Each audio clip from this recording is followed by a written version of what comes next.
بسم الله الرحمن الرحيم. الحمد لله رب العالمين والصلاة والسلام على رسول الله وعلى آله وصحبه وسلم تسليما كثيرا. أما بعد، السلام عليكم ورحمة الله وبركاته. هرا إن شاء الله جل وعلا هند كتنين إلى جو كتاب ديدو درسو جميدين هند كونا إفينة دون haray ko 10e page ka usulu thalatha aray mi do firude taw mi adda firongon on say en aray ka faamu inshallah.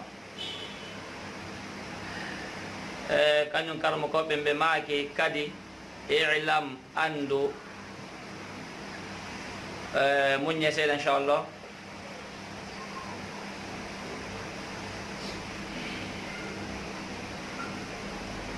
نعم. اعلم بماكي أندو رحمك الله يا الله يرمما أنه كوني يجب نودي على كل مسلم إهور كلا جل غركو ومسلمة جل سناجو تعلم أندنا قول كويتي أندنا قول بمعنى جنگ قول أندا ثلاثي هذه مسائل ديدو في جتتي والعمل بهن اقول ترقل كدي. الأولى أرنانجل أن الله وندبلت الله خلقنا أتجيئن ورزقنا أرسكيئن كدي ولم يتركنا hamalan o accitirali en nitum bal ko woni arsala o nuli ilayna faade e meɗen rasulan nelaɗo faman ata'ahu kala man on ɗoftiɗo on ɗon nelaɗo dakhala aljannata o naatay aljanna waman asahu kala man kadi yedduɗo on ɗon nelaɗo dakhala annaro o naatay yiite. En hatte ɗon kayen feƴƴay dalilon en adde dalilon kayen hatte ɗon aɗi ɗo jaabaɗi ko onno mi ƴettata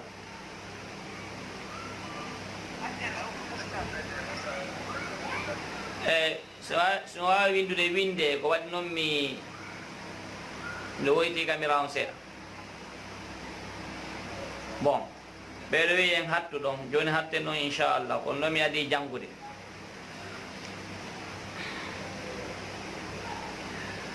joni hara eɗen arde ndaren ko honnun allahu newnanta en feere yanñugol ɗum ɗo fiyo goto kala e meɗen wawa famude ko honɗum woni ko fanda e ngoɗo sengo kadi nde ɗo deftere ɓeɗo karmakoɓe meɗen haray karmakoɓe ɓe maki ɗo i'lam andu i'lam ko fi'lul amri inchallahu en jangoya fi muɗum. Naam. haray o i'lam ɗo haray no andirɗen noon no jangirɗen noon ka feƴƴi wonde bani adama so wi'ama i'lam yo andu haray hunde wonde nden hikkunde ɗon ko hunde nde tawata nde mari himme moƴƴa. haray hunde nde tawata nden hikkunde nden ɗon wi'ude wonde neɗɗo on si wiyama i'lam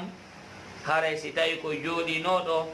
ko yo ɓurtu wattude hakkil, si tawi ko darinoɗo yo jooɗo, tawi ko waalinoɗo yo immo o jooɗo, tawi ko goɗɗum ngo neɗɗo on jokkuno yo accitu ɗum ɗon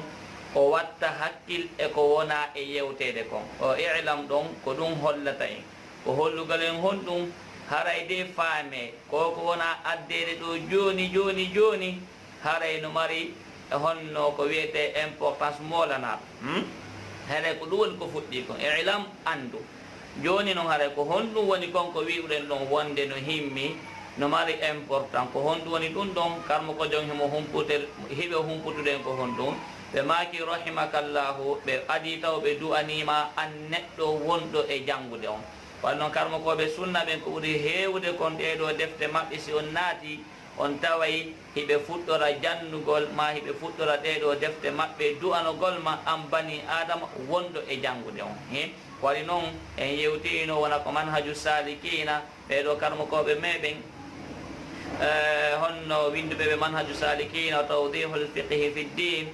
بماكي وانده بأجن حديث نلاد صلى الله عليه وسلم بماكي من يريد الله به خيرا يفقهه في الدين سوني الله كلمان onneddo mo Allah falana moƴƴere ko dina o famintama nan dasi on nani ko nelaɗon maki kom nela sallallahu alaihi wasallam ɓe maki so woni Allah falanama ma moƴƴere wona goɗɗum o jondete wona honno gandal médecine o jonnatama wona gandal géographie o jonnatama wona gandal histoire o jonnatama wona chimie wona mathématique wona géologie wona gandal ho gandal wona computer hay hunde nafatama gandal so wona gandal ngal tawata ko al ilmu shar'i ko gandal shar'ina gandal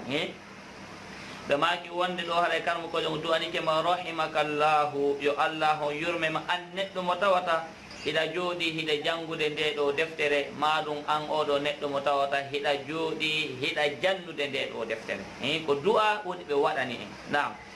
ɓe maki wonde annahu heɓe yewtade noon ko honɗum ɓe wi'anden ilam ɓawga ko honɗum woni konko hetti ɗon heɓe arde ɓe humpita en konko hetti ɗon ko honɗum nam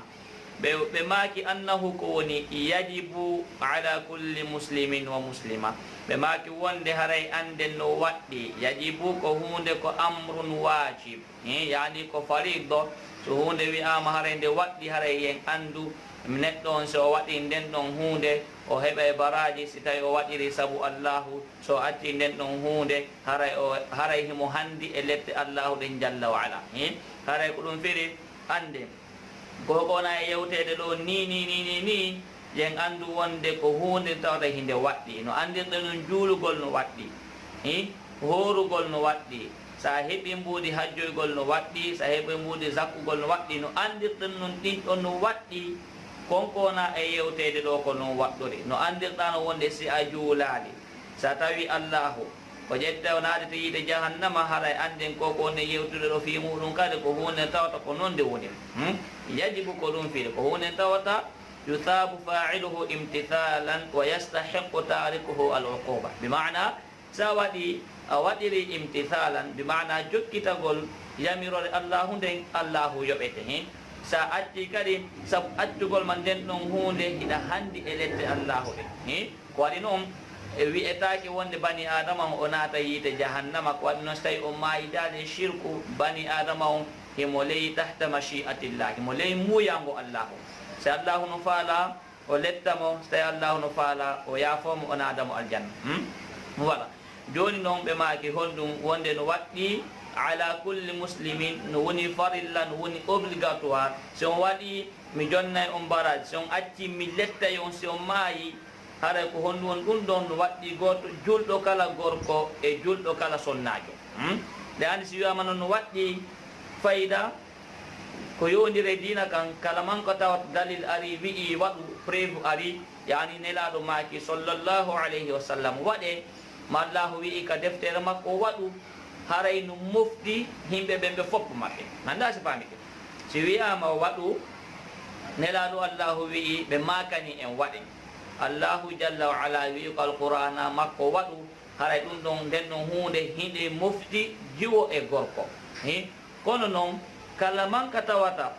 hunde nden ɗon hinde waɗa hususan bi maana nde waɗa spécialement fi worɓe ɓen dalil go artay fi ɗum ɗon nanda si famike mathalan juulugol ngol ka juulirde ko worɓe ɓen tun woni ko yamira ɗum jihadum fi sabilillahi ko worɓe ɓen tun woni ko wi'a hadal amre woni nden ɗon hunde kadi manda si famike ko noon wayi ko noon wayi so haɗa ko kona yewtede ɗo inchallahu jalla wa ala en foppu meɗen hiɗen waɗa obligatoire ɗum ɗo nam ala kulli muslimin wiɗen e hoore kala julɗo gonɗinɗo gorko wa muslimatin e julɗo sonnajo taallumu ko honɗum woni ko waɗɗi kon ɓe humpituden ko honɗum waɗɗi haray wiwɗen ilam ko en wattu hakkille moƴƴo ara hewti ka wattete hakkille ɗon en andinama wonde no waɗɗi en e hoore julɓe ɓen sonnajo e gorko haray ko honɗum woni ko waɗɗi kon ko honɗum ko taallumu halathi hadihi lmasaila ko janngugol anda ɗiɗo piiji tati hadihi halathi تعلم ثلاث هذه المسائل جنبول إيدو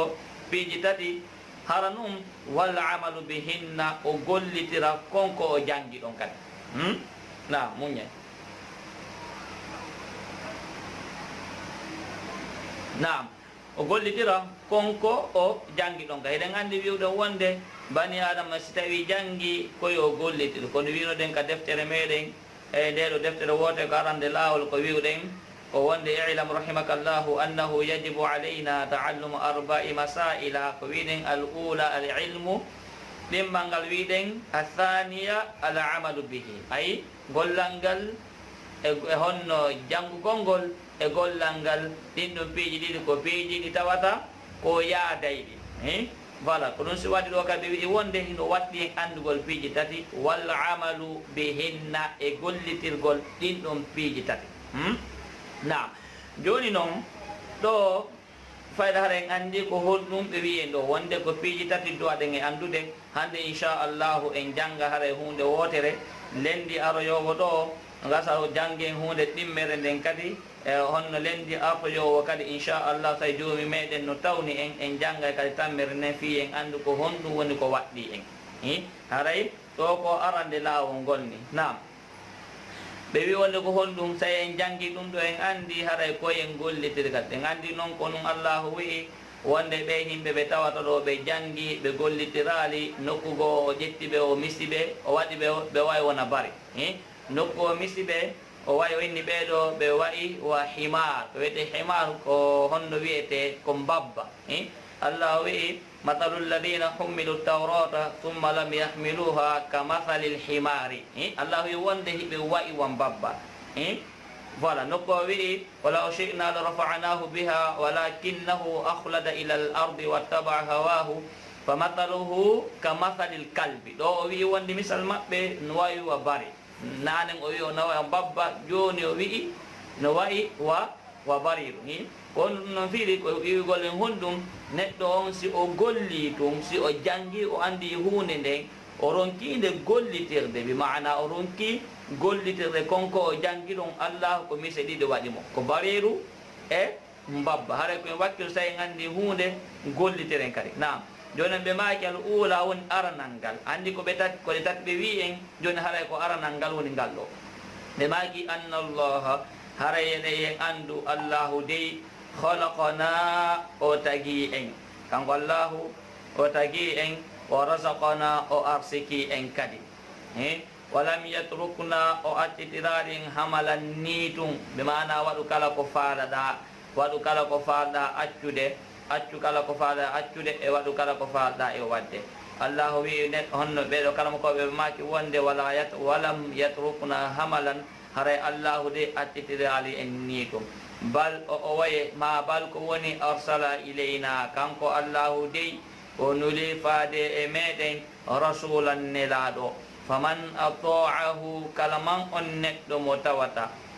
o jaɓi ko nelaɗo maaki kon dakhala aljannata o naatay aljanna waman asahu kala ma on neɗɗo mo tawata o yeddi nelaɗo sallllahu alayhi wa sallam ko maaki kon dakhala annara kadi o naatay yiite aray ko ɗo wonde en hattude inchallah joni yanñugol ɗum ɗo eɗen andi en fof meɗen wonde allahu o kanko tagi en voilà hal ata ala l insanu hinum min addahri lam yakun shay'an madkura est ce que enen eɗen andita wonde est ce que ari en e nokku kade gurdam meɗen maɗum sayi ka tawata hara bani adama hay o hunde o anda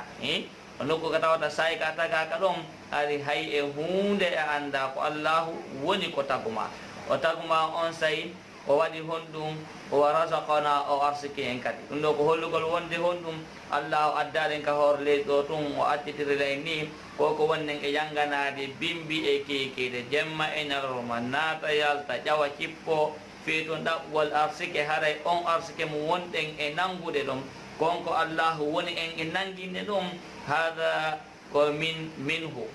no haray ko ka makko kanko tuni ko woni iwde walam yatrukna hamalan bal kanko allahu accitirare ni ɗum o tagali en o accitiren ka hoore leydi ɗo wa kulle munteji ɗin o tago en addi en ka hoore leydi ɗo wona en huuru ha ma en woniren noon o tago en addi en ɗo koyen waɗu ko allahu wi en kon wonde koyen waɗu hare ɗum ɗo no mari importance moƴƴa. Allah ko wi'i wama khalaqatul jinna wal insa illa liya'budun. Min Allahu dey mi tagali ɗiɗo jinnaji, mi tagali ɓeɗo himɓe kadi suwona sabu hunde wotere ko honɗum woni ɗum noon koye ɓe rewa no ko inni wama khalaqna as-samaa wal arda wama baynahuma batila. O wi wonde min Allahu dey mi tagali koko woni ndiɗo leydi honno oɗo nguɗo kambu e ndiɗo leydi e konko woni hakkude muɗum mi tagal ɗum ɗon tum fi tagugol daga ɗum ɗon fi mere. Allahu tagu ɗin ɗon piiji o tagi en o waɗen hakkude ɗin ɗon piiji. Allahu nelinaɗo e meɗen o addi deftere makko nen o wi'i yen jokko malore meɗen foppu muɗum ko si tawi en waɗi ɗum ɗo halakuye men on foppu muɗum kadi ko si tawi en tertike ɗum ɗo waɗi noon kono kalma koɗon wi'i kono kalma koɗon ɓe maki ɗo faman ata'ahu kala man on ɗoftiɗomo dakhala aljannata o naata aljanna waman asahu kala man yedduɗomo kadi dakhala annara o naata yiide. Joni noon ɗo haray ko wattugol hakkille moƴƴa e ɗiɗo piiji ɗiɗi ko waɗi noon en andi ɗo wonde hino ko naɓata yiite jahannama kon hino ko honno wiyete ko naɓatama kon ka aljanna kadi ko fariqun fil jannati wa fariqun fi sa'ir ko ɗiɗo groupe aji ɗiɗi woodi. Joni noon neɗɗo on hino mo ɗo ka woni ɗon ni hande est ce que gollal ngal woni wadde ngal ene koko aljanna ngal won mo naɓude ka o waye koka yiite ngal won mo naɓude kala ko gollata o taw hiɗa andi ɗum ɗon ngal ɗo gollal mi waɗi ngal ka jooɗiɗen ɗo masalan si tawi no laaɓani Allahu jalla wa ala ko sabu makko jooɗorɗen hiɗen tañƴini ka o naadira en ɗum ɗo aljanna. Joni noon si tawi ɗa wadde gollal goo ngal tawata ngal ɗo wona fi Allahu ngal ɗo balko ko Allahu yeddete haray ya andu si a maayi joomi meɗen no wawma lettude fi ɗum ɗon mo wawma ƴettude o naɓama yiite jahannama luttunama toon. Kala ɗo en andi wonde kala ko nelaɗo on maaki koyo waɗe si ɓe inni waɗe koyon waɗu aren ha kaɓe ari ɗon hara en famali goɗɗum ngo ko nelaɗon famali ka nder ndin ko waɗi noon eɗen andi nelaɗon ko kamɓe wahayon cippi e muɗum say no woodi faamuɗo kaɗo dina ko kamɓe woni ko janni en ɗum ɗo en wawata hande enen artude hande sincen piiji wi'en hara ɗum ɗon kadi si en waɗi no moƴƴi enen en wawata jannude Allahu dina makko kam en wawata wi'ude Allahu haray dina ma kan ene joomi kaɗo dina maɗa haray ko ni ka yarata na noon yarata waɗi noon jamaji no rondi piiji ka nder dina piiji ɗi tawata wallahi hara ɗi ala asli ka nder dina few piiji hewɗi no woodi kono ɓayɗen janngude en hewta e fi muɗum inchallahu ko waɗi noon oɗo darsu meɗen honno jangete ɗon yawmul jumua woni 40 nawawi ndeɗo deftere meɗen mi sikki tun ko 4 hadis on simin fayali moƴƴa hadisa yewtayɗo fi ko wiyete kon bidaa sen jangi on ɗon hadisa inchallahu en faama e piiji boyi en waway inchallahu jalla wa ala heɓugol naforeji molanaɗe nam wanno ni fayda ɓay a anda wonay a anda kono ka jannguɗa ɗum noon ka janga o inchallahu haray neɗɗo o andi hande kadi nam haray en andi wonde neɗɗo on ko honɗum retenten oɗo darsu meɗen neɗɗo on Allahu tagi en waccitirade ni tum haray ko tagiri en ko fiyen rewmo haray ko tagiri en ko fiyen jokku nelaɗo makko on ko wi ko en jokku accen ko nelaɗo makko on wi ko yen accu voilà so Allah wi waɗu hunde kaari waɗa so Allah wi accu hunde kaari koya accu kadi so wi masala an gorkon ko ka juulirde duwaɗa e juulude wawtuje maɗen ɗe foppu majje ko ka juulirde min Allahu mi wi'uma ya juulude haray neɗɗon ko ɗum o duwa wadde min Allahu mi wi'ima wonde ndeɗo waare maɗa wota fembu ndeɗo waare ɗum ɗo wota mimo terto batte muɗum Allahu si wima ɗum ɗon wota a waɗu haray maɗum nelaɗon maki sallllahu alayhi wa sallam wonde accitu waare ma nden wota mimude neɗɗon ko ɗum duwa wadde ko fi holɓe ɓe wonde en wolde fi muɗum so hewtigal masalan ka conci neɗɗo on Allahu maɗum wi en nelaɗo sallllahu alayhi wa sallam ɓe makani en wonde haɗay concol neɗɗo on wonayolngol feƴƴu ka duwa ɗon ɗum no woodi e defte ɗum no woodi karmokoɓe no woodi karmokoɓe no woodi moƴƴa ɓe tawata hande e wiyete ɓe jangi ha kono a ndaara ɓe yiyaɓe tawa concol maɓɓe ngol hingol feƴƴi ka nelaɗon makiro tawa noon hiɓe jooɗi hiɓe janna sifa ɗe e defte ɓe jooɗi ɓe honno ɓe hawrodiray ɗum ɗon kono ɓe ala bi maana fewtinde oɗo aduna nden ɗon hunde ko aduna ko hunde tawata ko hunde harmude joncol ma ngol feƴƴa ngol yaha ha ka holɓunden ko nera sallllahu alayhi wa sallam ka wi'i ɗon sine feƴƴi ɗon tum hara e anndu conco ma ngol harmi hara ko gollal harmugal waɗɗa foddeyɗa wonde ɗum noon ko bakkat wonɗa windaɗen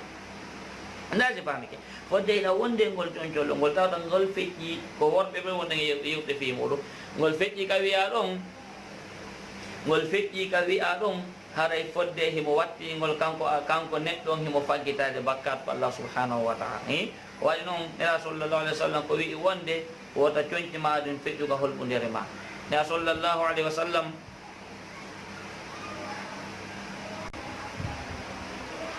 hare wi'i wonde honɗum kala ko allahu nodduma koya wakkilo ara ha ka o wi'i ɗon so wima hunde kaari accu koya accu so wima waɗu koya waɗu worɓe ɓen hara hiɗen andi ko honɗum ɗum ɗo ko yogaji tun e piiji tawta allahu wi en waɗu kono hiɗen wedditi e muɗum ha feƴƴiti e maya tawen allahu landuma fi o nelaɗo o landuma lande gaburu ɓeɗo malaikaɓe landuma lande gaburu tawa wawata jabat fi on ɗum haraɗa andunole ɗen ɗon tawa wi'ude ko allahu ni joomi an kono a wawata jabat fi on ɗo par ce que a joguitanoki ko nelaɗum addi kon jonnuma sima ɗum o wima wonde an gorko on koka juulirde duwaɗa e julde ɗaɓɓa ko waɗa goɗɗum goron ka julde ka julde o wi'ima wonde an gorko on ko honɗum duwaɗa e wadde coñci maɗin haray ɗi duwa ka feƴƴiɗo holɗudere maɗe kono noon ɓayɗa fini ko 21e siècle wonɗa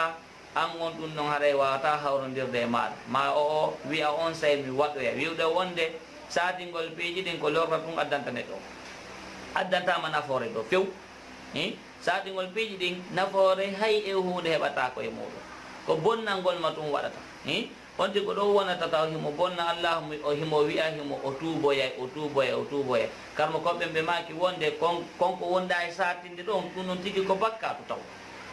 wigo masala mi tuuboyay yani ɗum ɗon on taswif mo wonɗa wadde ɗon on procrastination mo wonɗa wadde ɗon on ɗon tigui ko bakkatu mo tawɗa hiɗa duwa tuubude taw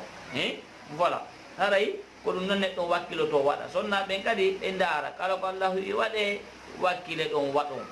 waɗi noon ko ɗin ɗon piiji woni ko heddoto sonna ɓe wiyaka ɓe yaw ka juulirde ɓe juuloya kono ɓe sakketake yawgol ka juulirde kadi woni ɗum ko ɓurɓe moƴƴangol yoɓe juulu ka suudu ko noon ɓurɓe moƴƴande ko noon ɓuri ɓe moƴƴande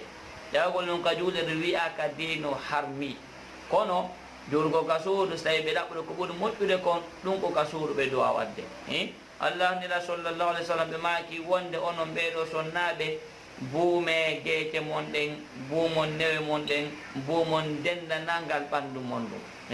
neɗɗo on o wakkilo o waɗa ɗum noon ko waɗi noon ko ɗum ɗo woni ko heddoto ko ɗum ɗo woni ko allahu landima kon ta tawmo to yawmal qiyama tawa hiɗa rondi piijiɗa maɓude hoorema ko honɗum haɗi waɗa ko ko wona noon o wolanede ko waɗi noon hara en foppu meɗen en humpitike kono ɓay ɗum cheytan no e meɗen oɗo aduna no e meɗen taw koye ɗum ɗo wonɗen e muɗum eɗen andi noon ardoye ka gurna maɗa neɗɗo on hara o wawata yittorde ɓaawo so mayde maɗen hewti kami jooɗiɗo min e hoore am mi anda est ce que min moto kami jooɗiɗo hay goto e meɗen anda ɗum ɗon kami jooɗiɗo mi anda est ce que bimbi tawaylan ko honɗum neɗɗo on jooɗota ko jooɗiɗo ni oyna mi tuuboya on sayi simi hajjoyi mi tuubay ko hombo wi'uma wonde bimbi tawe hiɗa huuri taw inna simi hajjoyi mi tuubay ma simi subhanallah no yomi ha feƴƴiti haɗa toroɗen allah subhanahu wa ta'ala yo newna en feere bani adama ko kanko andi cheikh utaymin ɓe maka e wonde al insanu huwa tabibu nafsihi ɓenne neɗɗon ko kanko andi ko honɗum wonmo e muusude mi mana ko kanko andi ko honɗum e bonnere wonde e allah kanko e allah ko honɗum woni bonnudemo o taw goto so ɗum ɗo lanni o tigina andi ɗo noon ɗo haɗa piiji boyi yewtama ɗo so won tigi maaya ɗo anda ko tuma mayata ko bimbi ko kikiɗe ko jemma ko ñalorma ko janggo ko faɓɓi janggo ko yontere neɗɗon anda hay e hunde ko ɗum o duwa wadde ga on ɗo ni micro ji woɓɓe meɗen activi désactiva ɗum ɗon tinnatin inchallah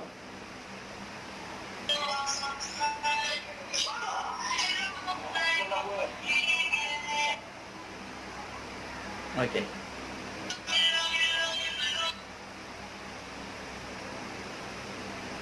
Naam. Neɗɗo tigi ko ɗum ɗon o immo tawa o miijito ko honɗum o duwa tuubude, ko honɗum o bonni Allah o hannde, ko honɗum o bonni mo hanki, ko honɗum o bonni mo duuɓi feƴƴuɗi bonnedeji ɗi tawata wallahi ya ahi ma ya okti si a landama hay ko honɗum e honɗum bonnuɗa Allah o anda a anda ittiri muɗum heɗa jokki tun no min tuuboyay nini komi étudiant jo taw miɗo janngude tawi noon allahu wiyalma ya janngu école o wiyalma ya waɗu hunde kaari mi innani en ɗo heɗuɗen moƴƴa dey mi wiyali ɗo goɗɗo wonde janngol école no harmi par ce que ko waɗi noon si mi wii ɗum min e hoore yan komi janngude école taw ala no mi wii rawn ɗum ko woni ɗum kota jaɓu diina ma kan ka bi mana ka hono wiyete ka lada ka bona ma ka hayfa sabu wi'ugol wonde hiɗa janngude école, sabu wi'ugol wonde hiɗa gollude, sabu wi'ugol wonde hiɗa wadde hunde kaari, hiɗa wadde hunde kaari, hiɗa wadde hunde kaari. Minen ɗo tigi tigi hare min wawata wadde ɗum ɗon. Oyi no holɓini ha feƴi on tigi noon jooɗo satina ɗon inchallahu min tuuboyay, inchallahu mi moƴƴoyay, inchallahu mi waɗɗoyay ha mayde ara jogomo e ɗum ɗon. So mayden hewti wallahi bi rabbil kaaba hiɗen andi neɗɗo on accantaki hay segondu goto, accantaki hay segondu goto. haɗa koye wakkilo neɗɗo on o hoota ko Allah subhanahu wa ta'ala ma wakkilo ɗen hooten ka joni meɗen jalla wa ala toroɗen mo yo accan en ko wonɗen e bonnude. Ko noon allahu o wi'i wonde o humpiten e ɗengal nelaɗo sallllahu alayhi wa sallam hadis qudusi o wi'i wonde en foppu meɗen koyen bonnayɓe mo, ken bonnayɓe mo bimbi e kiikiiɗe. Allah wi'i kullukum tukhtu'una billeyli wannahari o wi on wonde on foppu moɗon kon bonnayɓe bimbi e kiikiiɗe. haray noon ko min woni on kadi mo tawata ko yaafotoɗo bakkatuji haray toreran mi yaafo on. Si nema goto pet heddike ɗum ɗon allahu wiyama an bonna goɗɗo, bonnala mani bonne, bonnaɗo wiya he kan andi a bunnilan arutoroɗalan mi accane. Allahu wiya arutoroɗalan mi accanama ko bonnuɗalan kon. Sa todike kadi allahu accanama ɗin bonnereji dendanangal majji ɗi waɗɗa o ƴettama o ƴetta ɗin bonnereji ɗon ɗi foppu majji o waɗa ɗi moƴƴereji o ƴettama anaɗoyama aljanna. Si nema goto heddigo oɗo tum wallahi ɗen duwa weltorde. Bonna goɗɗo innama he kan kaari anda bonnilan ari innami mi accani torlal mi accanama ko bonɗalan kon fof mi ƴetta mi wi'oma ɗum ɗon kadi koye wakkilo moƴƴa hooten tigi tigi tuuɓe. Goɗɗo anda ko hondituma mayde nden de juhatamo, ko hande ko janngo anda wakkile ɗon janngugol ngol moƴƴa kadi waɗi noon sen daari ko lughatu arabiya jamaji ɗin no wakkili jama on darta yimɓe ɓe no welti jokkay ɗin ɗon moƴƴa moƴa. Tawi noon on lughatu arabiya wallahi hay e hunde o nafata en ka diina to ka diina o nafata en hay fus si tawi en janngal ko wiyete tawhiid, hay hunde o nafata en. Bal on arab mo janngeten ɗon si en wattali hay hakkil en heɓe probléme o waɗa sabu nato en yiide fi honɗum. ko noon si a janngal ɗum ɗon faamuɗa o darsu lendijo ɗo so janngal on ɗon faamuɗa a andata ko honno janngirta on arabu maɗa ko ɗum si waɗi lendije ɗen surtout lendije ɗen wakkile tabito, wakkile tawi ɗon, wakkilo ɗon janngon, wakkilo ɗon darton kadi ko an noon ko janngete kon lendi ko sibasi man neɗɗo on noon, ko sibasi man kala gollal ngal wonɗa e gollude.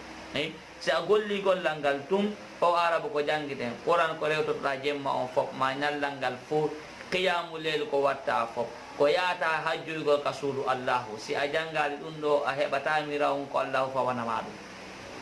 Nasi famike a heɓatami rawun ko allahu fawanama konko jannguɗa ɗon haɗa no hulɓini ha feƴƴete. haɗa tigi tigi wakkiluɗen inchallahu jalla wa ala ɗo e allahu ƴettutude en hara en tuubi en ruttike. wakkiluɗen noon janngugol ngol moƴƴa ɗum noon ko wakkilago jokka bimɓe kikiɗe ko waɗi noon ko ɗum noon ɗum woni ko heddortoɗe inchallahu jalla wa ala. haɗa ɗen darayade waɗon haɗa darsu meɗen on goto kala e meɗen foppu wakkilo darta. ɓe tawata ɓe ala ka ɓundu dina eɓe wawi yewtudude e responsable ɓeɓen ma ɓe addanan ka privé an numéro an on suuɗaki ɓe addanan ka privé an mi ajouté ɓe inchallahu hara ɓe waway taw to e darsuji ɗi lendi mercredi vendredi hara ɓe waway heɓude ko ɓe fawa arabu maɓɓe on hara ɓe waway heɓude miraw mum si ɓe juuli ka ɓe waɗa waɗi noon tawhid on no wawi wa kum miraw wiye nde deftere ɗo ko miraw hum kunni sa golli sa hajjoyi a jonnete adda ɗo nam ok sa hajjoyi ndin joddi ɗon ko Allah jonnatama ɗon ko ɗo ɗum no waloto ko panima ɗo waloto sa juuri jemma on fo ko ɗo waloto kala ko waɗɗa dewal moƴƴal haare ko ɗo waloto joni noon so tawi ala ko wallina ɗum yani bimana kumira hum ɗo ala haare kala ko gollanda Allah ko ni yaroto tawa joni meɗen sikka hiɗa golli tawa ko yangi ɗum heɓuɗa kan wotamma par ce que a tawa e mo o ɓanna golle maɗe nde fopp majje dara anti ɗeɗo golle ma hawoɗaɗe ko golle anni hi kono noon ɓay tun a laɓɓinanano allahu ɓay tun a jaɓano janngude oɗo tawhidu faamuɗa o darsu lendiji ɗo e goto meɗen ala hande ɗo wi'ugol wonde ok kanko haare o anda waɗi noon koko won feƴƴude ɗo fof enen e joomi meɗen en fillodira yeeso makko en fof meɗen en wolanama wonde ɗum ɗo koko duwa janguel ala ko wiya allahu haari min mi anda manda si faami ke ala ko wiya mo ɗo haare en anda ko ɗon noon hande kal golle maɗen ko juuraynuɗa fof ko horaynuɗa fo ko zakkaynuɗa fo honno ko wiyen ko nayi ko hirsaynuɗa fo ɓe hajjinoynuɗa fo ko jannunoɗa yimɓe fo kala ko waɗɗa ka hoore leydi ɗo allahu ɓanna o mooɓa o daaro tawa ɗum ɗo ko golle maɗa ni kono kanko allahu wiya haaju an ala ko golluɗa ɗo nde gandi haray halakuye neɗɗo on ko ɗum ɗo tigi tigi woni perdi par ce que sa perdi ɗum ɗo wona wigol de miɗo yawde mi ɗaɓɓoya kadi sa perdi ɗum ɗo wona wiga perdi jawle maɗen a hooti lagine haray miɗo yaltude ɗaɓɓere kadi mi daara simi heɓay sa perdi ɗum ɗo a wawata artude a wawata hotude ka hoore leydi golluɗa neɗɗo on yo wakkilo noon ɗen golle makko ɗum ɗo ya hewtuɗon allahu wiyama mi falaka ko golluɗa kon wakkilo tabita darsuji ɗi janga fama gollidira inchallah haray ɗe dara rewa ɗon wama kana fihi min sawabin fa min allah wahda wama kana fihi min khata'in fa minni wa min alcheitan wallahu wa rasuluhu min bara assalamu aleykum wa rahmatullahi wa barakatuh